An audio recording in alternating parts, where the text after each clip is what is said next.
All right, good morning. Trigger Todd here, and time for the Friday video. All right, folks, as you guys know, it's been a crazy week.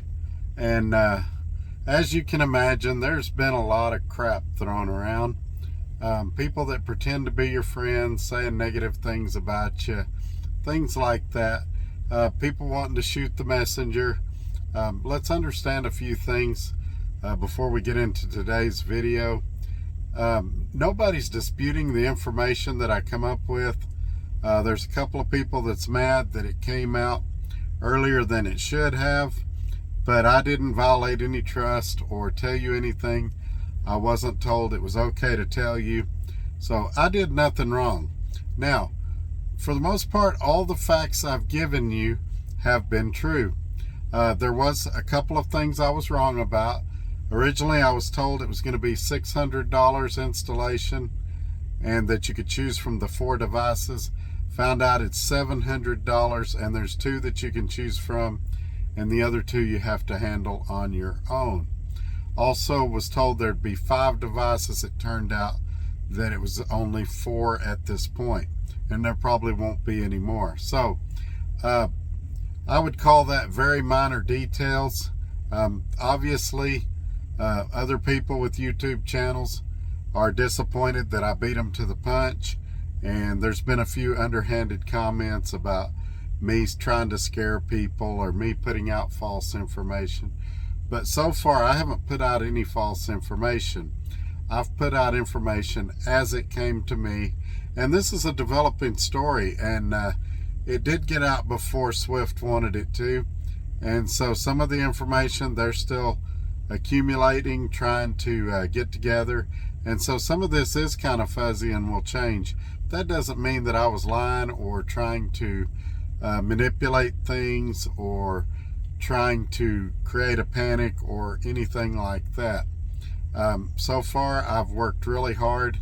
The video that I did yesterday, I spent several hours putting together, researching, trying to give you guys the most accurate information that I can. So in this video, I'm not going to address all the baloney, all the background noise, all the stuff that people are saying. Those of you that want to shoot the messenger, go right ahead. But the purpose of my sharing that information with you was so that you could be prepared. You could start investigating these dash cams, seeing what one you wanted to go with. You could start talking to insurance companies, deciding what one you wanted to go with, things like that. And if some people are jealous or got their panties in a wad because they didn't get the story before me, or some people are mad because they don't like that what I said turned out to be true, then there's nothing I can do about that. But there is one question that's been coming up, and I am going to address it in this video. Trigger Todd, why don't you just get your own authority? You've been at this 25 years, seem to be a pretty knowledgeable guy. Why don't you get your own authority? And on paper, sounds like a great idea. So I guess the question I'm going to answer in this video, why in the world would I work for Swift Transportation instead of getting my own authority? Or take Swift out of the mix. Why would I work for any company when I could just get my own authority? I'm going to answer that question in this video. But before I do, I still need you guys' help. I know a bunch of you subscribed this week, and I really appreciate that. But the rest of you, look down below this video, hit subscribe.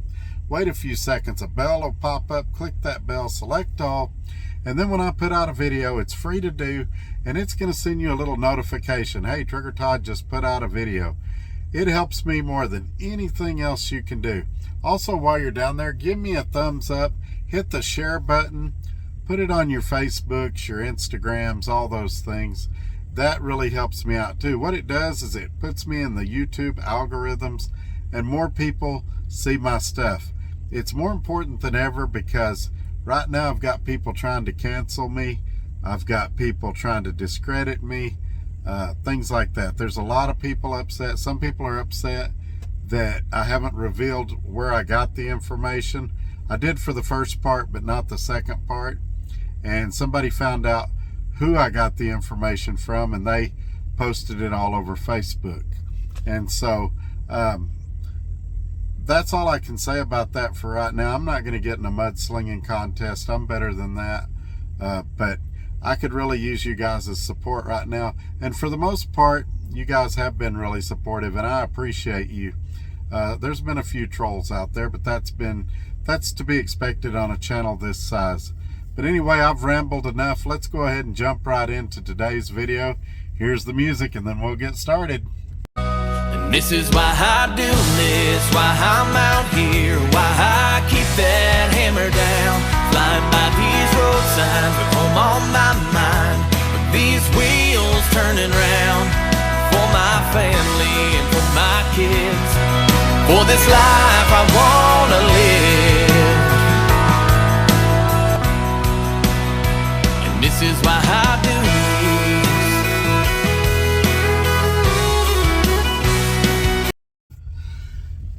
Alrighty, we're back. Boy, we got a lot to talk about here. So, on paper, it looks like getting your own authority would be just a genius idea.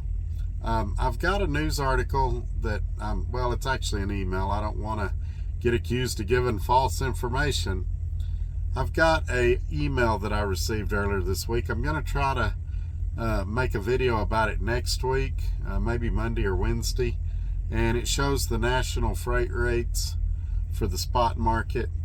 And I want to talk about that a second. For dry van, which is what I'm currently doing, it said the national average is around $2.40 a mile. Now, what you have to remember, that's all in, fuel surcharge, everything. And at my previous company, I was doing a 70-30 split. That means I paid a 30% fee to the company. And so on that $2.40 example, roughly 80 cents, not quite, maybe 78 cents or whatever, I hadn't put a calculator to it, would go to them. So that means I'd be around $1.60 a mile all in. Now here at Swift, the very worst paying load they'd have on this OTR like I'm doing is $1.19 a mile. But the fuel surcharge this week, and some of you correct me if I'm wrong, I think it was 69.7 cents or 67.9, I don't remember. I didn't look it up before this video. But say that it's 69.7. Let's round that up to 70 for easy math because it's late. 70 plus 119 is 189. So here I am. I'm getting, what would that be? Roughly 20 something cents a mile more on every load than what a spot market guy's getting right now on an average load of competing genres. For example, dry van versus dry van. Now, on top of that, I'm getting deadhead pay. I'll be the first to admit it's not great, but I am getting deadhead pay, and I'm getting my tolls paid, whereas none of that I would receive on that previous arrangement I was in. So I'm making substantially more money than the 20-something cents we just talked about when you factor in tolls and those type of things. So the next question is, well, if you don't want to give away 30%, and you don't like what Swift's doing with the cameras, why don't you just get your own authority? And that's a great question. Let's talk about that for a second. So when you get your own authority, several things have to take place. You got to get your own truck. Now, there is ways that you can port this one out here at Swift after you've been here a year, making sure this guy doesn't run into me. I could go to a dealership and get one. I've got the down payment right now. It wouldn't be a problem. And I could go that route. It's very expensive though, especially the first couple of years. Getting all the insurances. You got to come up with a trailer. You got to come up with insurance for the trailer. Now, not only do you have maintenance on a truck, but you've also got maintenance on a trailer. Now, when I worked at the company before DART, I knew several guys that had their own trailers there, and they had a lot of problems with warehouses damaging their trailers. And if your trailer gets damaged, then it's in a trailer shop, and as you can imagine, it might be there for a few weeks, and your business is down. So you really need two trailers. You can always rent one, but then there's more overhead. So the first part of that is just pure expense to get started. Could I do it? Sure. but would it benefit me? The second thing you have to realize is a lot of brokers, not all of them, won't do business with a new DOT number for a certain length of time. Some of them are 30 days, some of them are 60 days, some of them are even a couple of years. And so your freight selection actually goes down a little bit, especially in the beginning. And insurance is substantially higher. You guys know that I'm looking at third-party insurance right now while I'm leased to Swift. That still runs under Swift's DOT numbers and safety score. So my insurance prices are going to be cheaper than if I was an independent one-truck operation. Also, you have to realize that if you don't pay factoring fees when you deliver a load, it could be as much as 90 days or even longer before you get paid on some of your freight, on most of your freight, in fact. Now, some of the brokers I dealt with in the past, they had fast pay options, but it was always at a fee.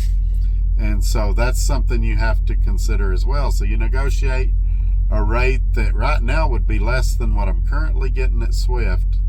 And then I'd have to pay factoring fees on top of that. Whereas here at Swift, I get my money, they say every Friday, but my direct deposit usually hits sometime between Friday and Monday, depending on how the bank is feeling that week. So those are a few things right there. Then you've got to think about liability. Right now, if I have an accident, who is that person going to sue? Well, probably both of us, Swift and me, but who are they going to go after harder? Well, they're going to go after Swift harder because, like it or not, Swift has more money than I'll probably ever have. And that's part of the deal. Now, if I'm an independent one truck own authority guy, there's nobody else to go after but me. And they can come and take everything you own. Speaking of taking everything you own, DOT is going to audit you just like they would a big company. You'll be subject to random audits. You'll be responsible for figuring your own IFTA, things like that. Also, should I have a major repair, there's a chance, it's not guaranteed, that Swift could help me with the repairs, finance the repairs, things like that, negotiate cheaper parts rates, use their buying power to get parts quicker, things like that. When you're an independent running your own authority, those options just aren't available to you. You guys might remember a couple of months ago, I forget how many trucking companies gone under this year so far. It was like 70,000 or 90,000. It may have even been more than that. I don't even remember the exact number now.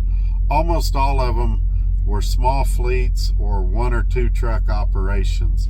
And that's because you've got to make a lot more to cover one truck than you do if you've got 50 trucks or 5,000 trucks. You can spread it out. JB Hunt, for example, or Snyder, or Swift for that matter, doesn't have to make as much per truck to be profitable as a guy that only has 3 or 4 trucks. And that should make sense.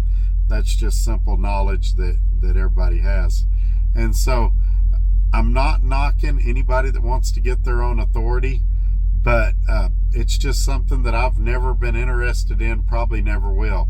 Now, everybody's worried about AB5, and right now the national portion of it has been tabled. I'm not even a little bit worried about it. There's always a chance that states on their own could additionally pass AB type laws. I would expect it in most of the blue states. I think you're pretty safe in most of the red states. Again, that's just my personal opinion. But I'm not worried about AB5. But should I be wrong and it become the law of the land, then of course I might reevaluate if I want my own authority or something like that. I have no plans to leave Swift, though. I want to be clear about that. And should things change where I felt like I needed to at some point, I would go to one of these companies that paid between 80 or 90%, that let me run the load boards again like I did at my previous company, if the spot market rates come back up. But you got to realize, when a company is taking 30% like my previous company was, you need to be around $3 a mile on every single load to beat what I make here regularly when you figure in tolls and deadhead and everything. So it would have to be something pretty major to make that something I'd want to do. Also, you have to be aware, a lot of these companies that say we pay 90%, they have a lot of hidden fees, trailer fees, things like that to gobble up some of that. So it's really kind of an apples and oranges comparison. I think probably the best place to be as a company around 75%, because they're going to cover some of those things. I do know a few companies that do things like that. I'm not going to endorse them at this point because I'm honestly happy where I'm at. I still feel like this is the best place to be. And some of you think I'm mad at Swift. I'm not. I still think this is a great place to work. What we're going through right now is no different than if you have a disagreement with your spouse. Doesn't mean you don't love your spouse. Doesn't mean you're going to leave your spouse. But we got some stuff that we need to communicate and work out amongst ourselves. I would have liked it if the information had come out a little more fluidly. It's possible it would have if I hadn't found out as quick as I did. I would have liked it if they'd have had some driver input, and I'm sure they wish now in hindsight that they had had some driver input as well. Of course, it's always possible that they did, and I'm not aware of it, but as far as I know, there was no driver input, that it was kind of forced on them by their insurance company. It was my understanding they were self-insured, but since then it's been revealed that they use an insurance broker and a third-party insurance. Who knows? That's all clouded. Companies own companies and are invested in companies, and we don't know what's really going on behind the curtain. But that kind of stuff really doesn't even matter. It is what it is. Like it or not, these changes are coming, and we've all got to adapt, just like we had to adapt when ELDs and those type of things came out. And so I'm going to try to divert away from Swift next week on the videos. We've got some other things to talk about, but as news develops, as things come out, I will share them with you. And if the hateful comments continue, at some point I may have to address some of these people directly, but at this point it's just background noise to me. So anyway, I just said all that to say I hope you guys have a great weekend, and don't let all this stuff bug you. Don't lose sleep over all these changes. We're going to make it through it. We're all going to be stronger for it. I let it really get to me last night. I didn't get a lot of sleep, but I've got a peace about me now, and I'm not worried about it. And matter of fact, I've got 3 phone calls in the morning, and I'm going to find a solution. It very possibly could be one of those 4 cameras. It could just as easily be that I get my own insurance. So I'll share those things in the coming days and weeks, and I appreciate you guys coming along for the ride. Y'all take care. We'll see you. Have a great weekend. Bye-bye.